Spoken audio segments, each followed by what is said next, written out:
My fiancé vanished on our wedding day and ran off with my sister, but the real betrayal came from my own parents after that. Alright, here's my story about my wedding that never happened. Trust me, it's the kind of thing you read about online and think, nah, that couldn't actually happen. But it did, to me. And honestly, I still can't believe it. So, let's rewind a bit. I'd been with James since we were teenagers. High school sweethearts, college sweethearts, you name it. He was my first serious relationship, and for years, we were like that couple everyone envied, or so I thought. We got engaged at 22, with a wedding planned by 24. I thought I knew him inside and out. We talked about everything, future plans, travel dreams, even baby names. It felt like my life was perfectly mapped out, and James was right there in every part of it. But here's where things get a little strange. James and my younger sister Tasha had always been close. They joked around a lot, texted each other, shared memes, all that. They'd even hang out alone sometimes, which I thought was nice. You know, I figured it's great when family and partners get along. Better that than the horror stories you hear about in-laws who hate each other. So, I never questioned their friendship. I wanted to be the cool fiancé, the one who's laid back and totally unbothered. There were a few times when things felt a bit weird though.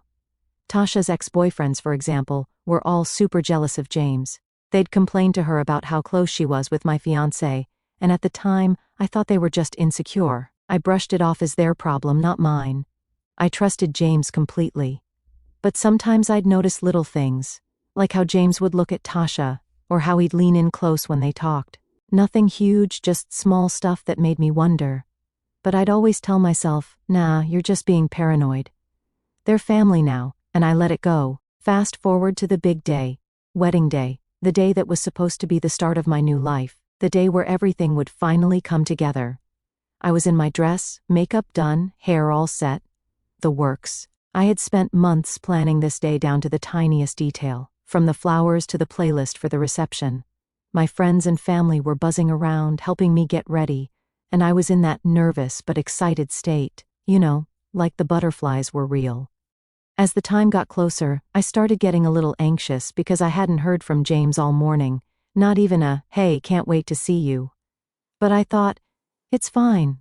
He's probably just as nervous as I am. Maybe he's running around doing last-minute stuff. I wanted everything to be perfect, so I brushed it off and kept getting ready. Finally, the time came. I was supposed to be heading down the aisle in 10 minutes. 10 minutes. And there I was, standing in the back room of the venue with my dad, waiting for James. I had my phone in hand, just in case he texted or something. My dad was chatting away, but I was barely listening, just staring at the door, waiting to see James walk in with that grin he always had. But then, 10 minutes turned into 15, then 20. At 25 minutes, my stomach started doing flips. The coordinator came over, asking if we should delay the ceremony. I started to panic a little. I asked if someone could check on James, but they said no one could find him. That's when things got weird. I pulled out my phone and tried calling him, straight to voicemail. Okay, maybe his phone died or something. I tried again, same thing. Then I went to message him on social media, and that's when I saw it. He had blocked me on everything. My heart dropped. I remember just standing there, phone in my hand, not really processing what was happening. Like, how does your fiancé block you on your wedding day? I went from confused to angry to just straight up terrified in seconds. I mean, this was James, my James, the guy I'd planned my life with. What was going on? I must have called him a dozen times, hoping maybe it was some awful mistake or a sick prank, but no, nothing. Just silence. My mom came over, all worried, asking what was wrong, and I couldn't even explain it to her. How do you tell your mom that your fiancé has ghosted you on your wedding day? Finally, my cousin Alan pulled me aside. He looked at me with this pity in his eyes, like he knew something terrible. That's when he told me he'd overheard some guests talking. Apparently, someone saw James leave the venue early that morning with Tasha. They were seen getting into his car together, laughing like they didn't have a care in the world. I couldn't believe it. My own sister? I kept thinking, there's no way, not Tasha. She'd never do that to me. But the pieces started to click. The little looks, the private jokes, the way she'd always been right there, just a little too close. I felt sick, like physically sick. The room was spinning, and it was everything I could do not to completely lose it in front of everyone. I stumbled out of that back room, half walking, half running. I just needed air, needed to be away from everyone. I didn't want to believe what I'd just heard. Part of me thought maybe it was all a misunderstanding, that maybe they'd come back and everything would be fine. But deep down, I knew. James and Tasha had planned this. They'd left me here, dressed up and waiting, surrounded by friends and family, all to run off together. I must have sat outside for hours, just staring at my phone, hoping for some miracle text, some explanation. But there was nothing, just silence. I watched as guests trickled out, giving me those looks of pity, those awkward hugs, and I'm so sorry glances. My mom kept coming by, asking if I wanted to talk, but I couldn't. What was I supposed to say? My fiancé and my sister just ran off together, but hey, no big deal. Eventually, I was the last one left at the venue, just me, in my wedding dress, alone. I don't even remember getting home. I must have been on autopilot, just going through the motions. That night, I sat on the edge of my bed, still in my dress, feeling completely hollow. It was like everything I'd believed in, everything I'd planned, had just vanished in one brutal, humiliating instant. And that was it. No wedding, no fiancé, no sister. Just me, left to pick up the pieces.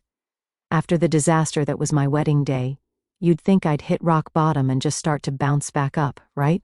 Like there's nowhere lower to go after being left alone in a dress in front of everyone I know. But no, it turns out there was a whole new level of low waiting for me. In the beginning, I was just numb. I can't even describe how detached from reality I felt. My phone kept lighting up with texts and calls from people wanting to know what happened or offering their sympathy, but I couldn't bring myself to answer. I put it on silent and threw it somewhere, trying to ignore that any of this was actually real. I didn't even want to leave my room, didn't want to talk to anyone. My family, friends, everyone was reaching out, but what could they say that would actually make any of this better? Then the shock started to fade, and that's when it hit me. I was angry. Angry doesn't even begin to cover it. My mind was a constant loop of questions. Why? How could they do this to me? What did I do wrong? I was losing sleep, replaying every single memory, analyzing every small interaction I'd had with James and Tasha, trying to figure out if there was something I'd missed, some sign I could have caught earlier. It was torture, but my brain wouldn't let me let it go. I guess I needed to find some explanation, anything that would help me make sense of it all. Then I started doing the one thing everyone told me not to do, stalking their social media. Yeah, I know, bad move, but I couldn't help it. I needed to know what they were up to, if they were flaunting their relationship, or if they'd just gone off-grid. Tasha had blocked me, so I used a friend's account to look her up. There wasn't anything on her page. No posts, no photos with James, nothing. It was like she'd wiped her entire online existence clean. That somehow made it worse because now it felt like they were hiding something, and I was left in the dark with nothing but my assumptions. Eventually, I hit this weird stage where I wasn't just angry, I was embarrassed. I kept replaying that wedding day, remembering how I'd sat there waiting like an idiot, not even realizing what was going on. I couldn't shake the humiliation of it all. People had flown in, gotten dressed up, and spent their time and money to be there. And for what? For me to get humiliated in front of everyone. At some point, I knew I needed help. I was barely eating, wasn't sleeping, and I felt like a shadow of myself. A friend suggested therapy, and at first, I kind of laughed it off. I didn't think talking to someone would make a difference. It wasn't going to magically bring back my old life. But she convinced me to try one session, just to get things off my chest. That first session, I didn't even know where to begin. I sat there for a good 10 minutes, just staring at the wall, trying to figure out how to explain this mess. When I finally opened up, it all started pouring out. The betrayal, the anger, the humiliation, everything. And for the first time, someone listened without pity, without judgment, just listened. I can't say it fixed me, but it felt like I was unloading some of the weight I'd been carrying. Little by little, I started finding small ways to rebuild myself.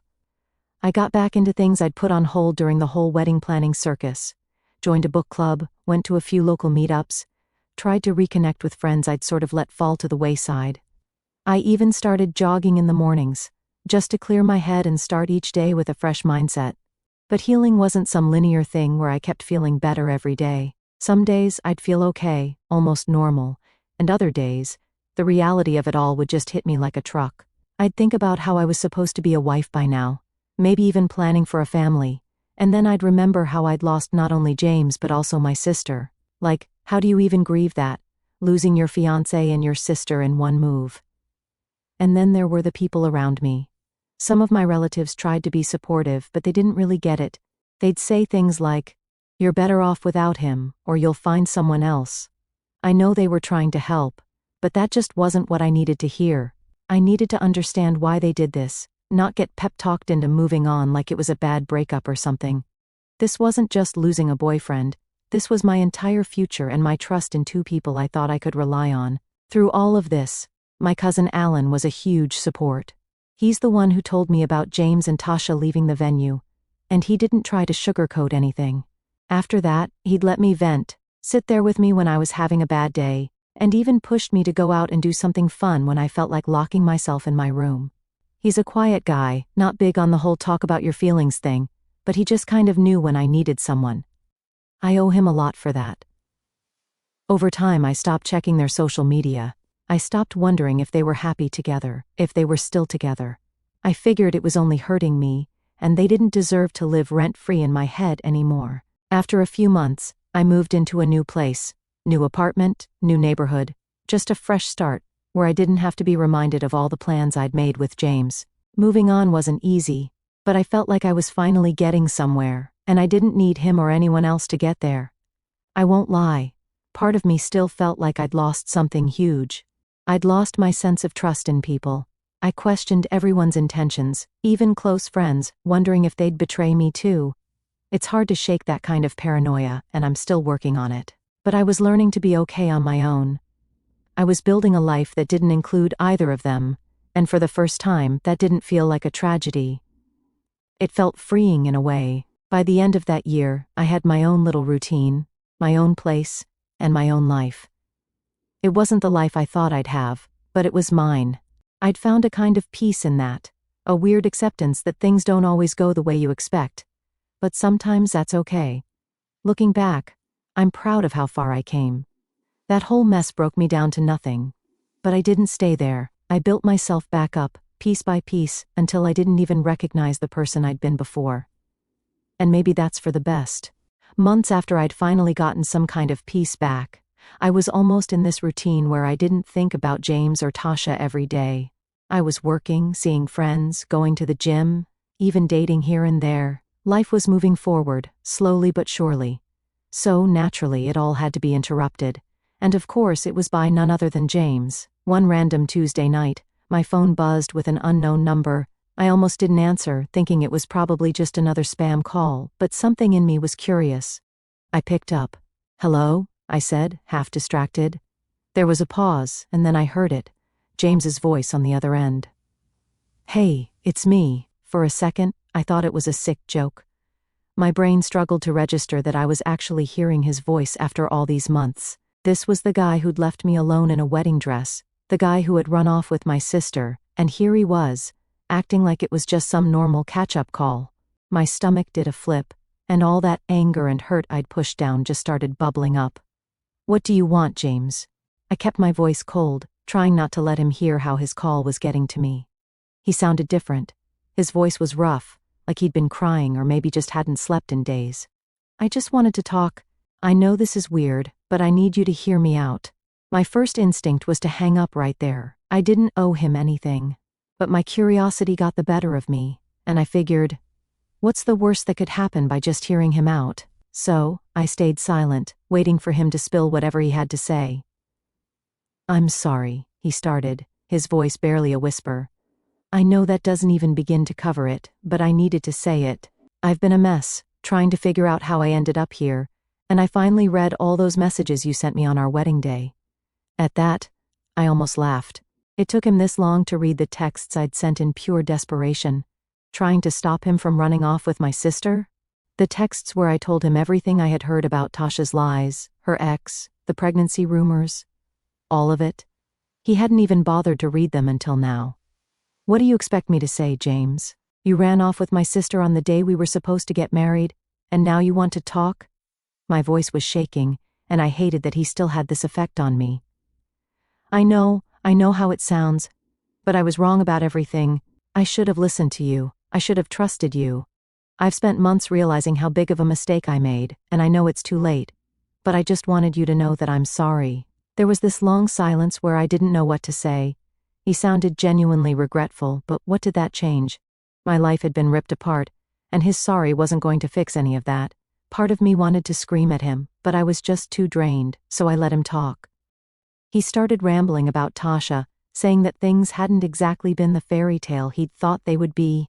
Apparently, she'd turned into someone he barely recognized, always out with her friends, blowing through his money, and treating him more like a piggy bank than a partner. I could hear the regret in his voice, and yeah, maybe it felt a little like justice, but it didn't erase what he'd done to me. "You made your bed, James," I finally said, cutting him off. "You and Tasha both. You hurt me in a way I didn't even know was possible, and now, just because you're unhappy, you want sympathy? No. I don't expect you to feel sorry for me. I miss you," he said, his voice breaking a bit.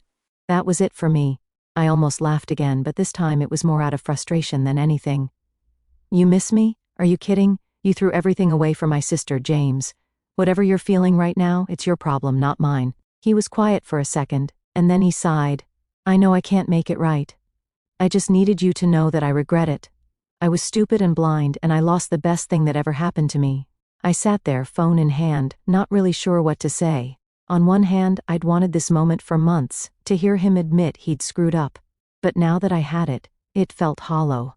His regrets didn't make any of the pain go away. They didn't make me feel better or undo the humiliation I'd gone through. "Look, James," I said, trying to keep my voice steady, "I've moved on. My life isn't about you anymore, and I don't want to reopen old wounds. Whatever issues you have with Tasha, they're yours to deal with. I've got my own life now." He didn't argue, didn't push. He just let out this long sigh, like he knew this was the end of it. "I understand. I won't bother you again," he mumbled, sounding defeated. And with that, he hung up. I just sat there, staring at my phone, trying to process everything. It felt like closure in a way, but it also stirred up things I thought I'd buried. I hadn't expected to feel so much after that call, but there I was, flooded with memories of all the plans we'd made and all the betrayal he'd left behind. It was like ripping open a wound that had barely healed. But as the days went by, I realized I didn't feel as haunted by it anymore. Hearing him say he was sorry, hearing the regret in his voice, it didn't fix anything, but it helped me let go of any last bits of anger I was still holding on to. I didn't need revenge or payback. I didn't need him to be miserable. I just needed to know that I was done with him for good. After that call, I blocked his number. I wasn't going to let him keep popping back into my life whenever he felt like it. I was finally in a place where I felt like I could breathe again, and he wasn't going to take that away from me. That chapter was closed, locked, and thrown away. Looking back, that call was exactly what I needed, not because I wanted him back or because I wanted his apologies, but because it gave me proof that I'd made the right choice by letting him go. I thought that after James's call, I'd finally have a bit of peace, like that was the final bit of closure I needed. But what I didn't see coming was the storm brewing with my family, because of course, it wasn't enough for James to come out of nowhere. My family had to get involved too. The day after James called, my mom reached out. At first, it was a simple text, just a "Hey, we haven't talked in a while, how are you?" which felt way too casual given everything that had gone down. We hadn't exactly been on speaking terms since the wedding disaster. My family tried to stay neutral through it all, but neutral somehow always meant backing Tasha up after everything she'd done. They acted like it was just a misunderstanding, and they expected me to brush it off. So yeah, I'd kept my distance. But here's the thing, when my mom messaged, I still felt that twinge of hope. I thought maybe she was reaching out to finally acknowledge what I'd been through, to actually take my side for once. So, like an idiot, I replied. And before I knew it, we were setting up a family dinner at my parents' house. I told myself that maybe this was the moment they'd see what I went through. I'd be able to finally get that validation I'd been wanting for so long. I showed up at their place with a mix of nerves and some weird sense of excitement. Walking in, I could feel all those old memories, the ones of happy family dinners, movie nights, holidays, all those times I thought we were a solid family. But as soon as I sat down, I could tell something was off. My parents were too stiff. My mom was making small talk, asking about work and my friends, but there was this edge in her voice that I couldn't ignore. Then, without warning, she brought up James. I felt my stomach drop. She wanted to know why he'd reached out to me and what we talked about. Apparently, she'd heard through some grapevine, probably Tasha, that we'd been in contact. It was weirdly invasive, like she had a right to know all the details of my personal life. "Why does it matter, Mom?" I asked, trying to keep my cool. "I haven't been with James in ages. You guys know that." She sighed, giving me that look she used to give me when I'd get a B on a test in school, like I was disappointing her by not doing exactly what she expected. "It just feels like you're stirring up old wounds, you know. You've moved on, Tasha has moved on, and there it was. Tasha. Everything always seemed to come back to her. Tasha had moved on, so naturally, I was expected to do the same. As if I hadn't been the one actually betrayed. As if I was somehow still holding on to this for the drama or something. "I'm not the one who reached out," I said, trying to keep the anger out of my voice. "James called me out of nowhere. I didn't even want to talk to him."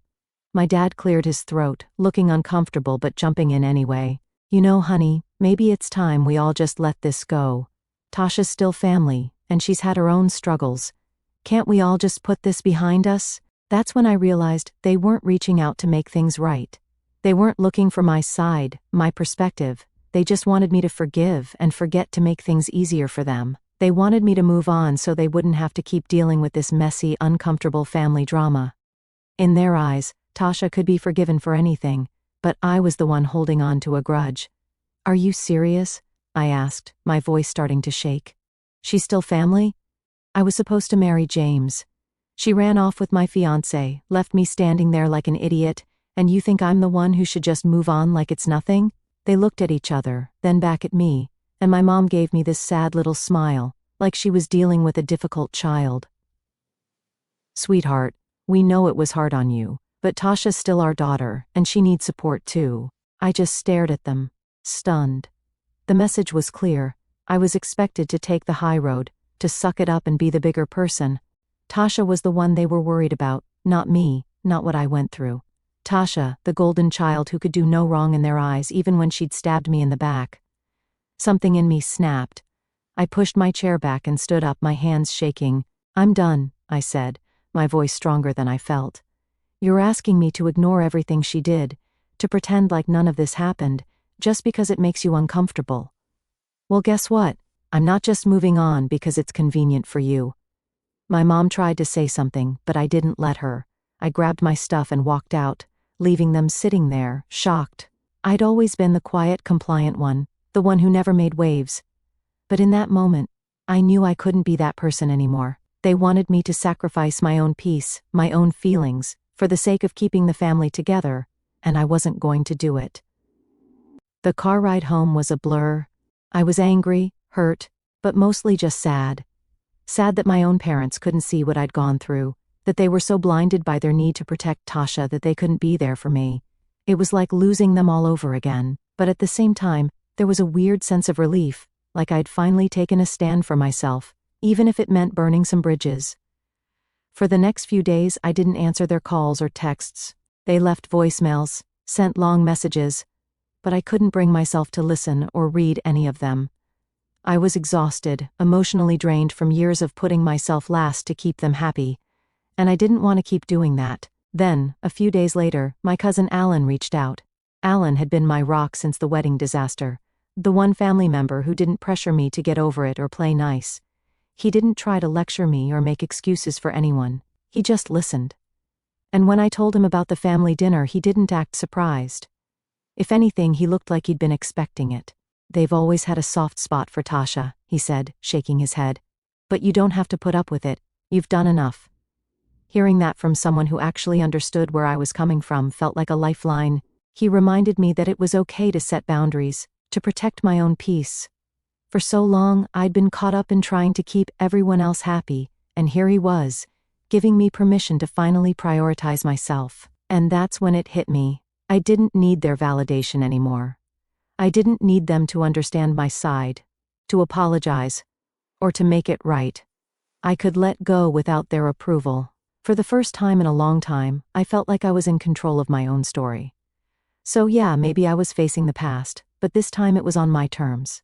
And honestly, that was more healing than any apology they could have given me. When I thought I'd finally gotten some distance from all the drama, my phone buzzed with a message that felt like a punch to the gut. It was from my mom, who'd clearly been holding back until now.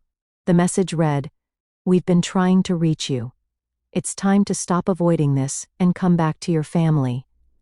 Tasha is your sister, and families forgive each other. If you can't let this go and make peace with Tasha, then maybe you're not interested in being part of this family." I stared at my phone, feeling my heart sink. After everything I'd been through, they were now threatening me, pushing me to forgive or face being disowned. It was like all those months I'd spent healing and standing my ground had meant nothing to them.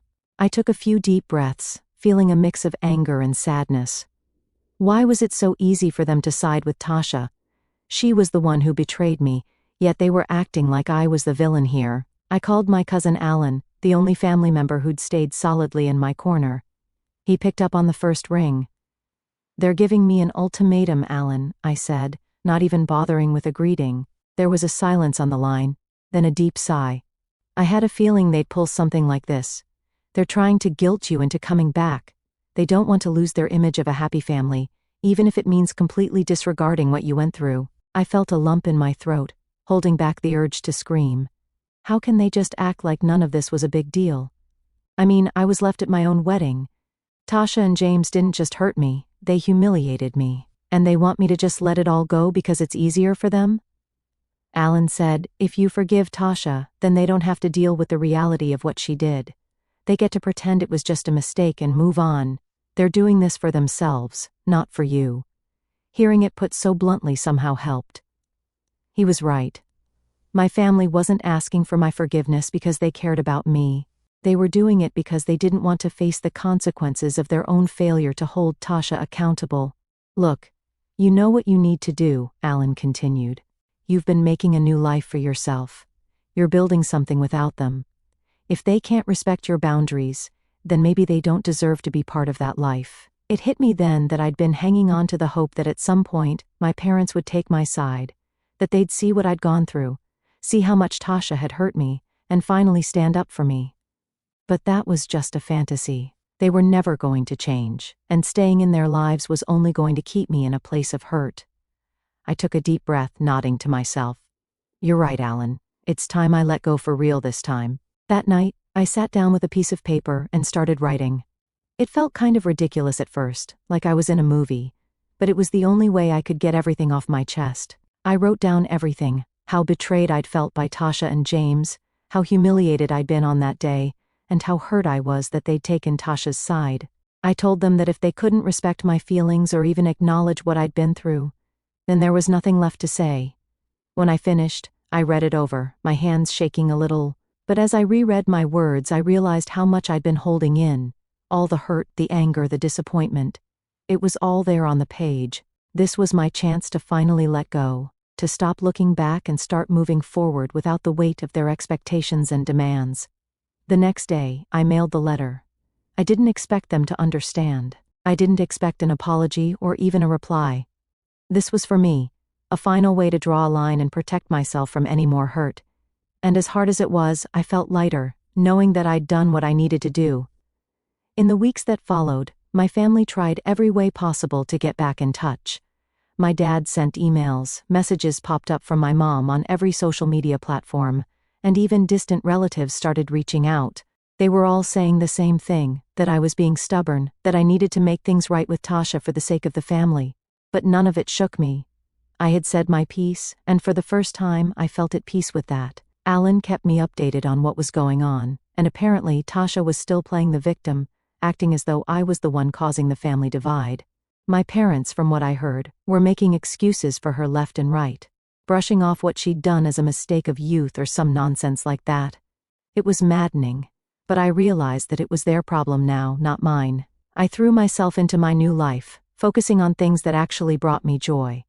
I got more involved in work, took on new projects, and even made a few close friends who knew nothing about my past and just saw me for who I was. For once I was living for myself, not trying to fit into someone else's idea of who I should be. Then, one evening, I was out with my new friends when my phone buzzed. I glanced down to see an email notification from my dad.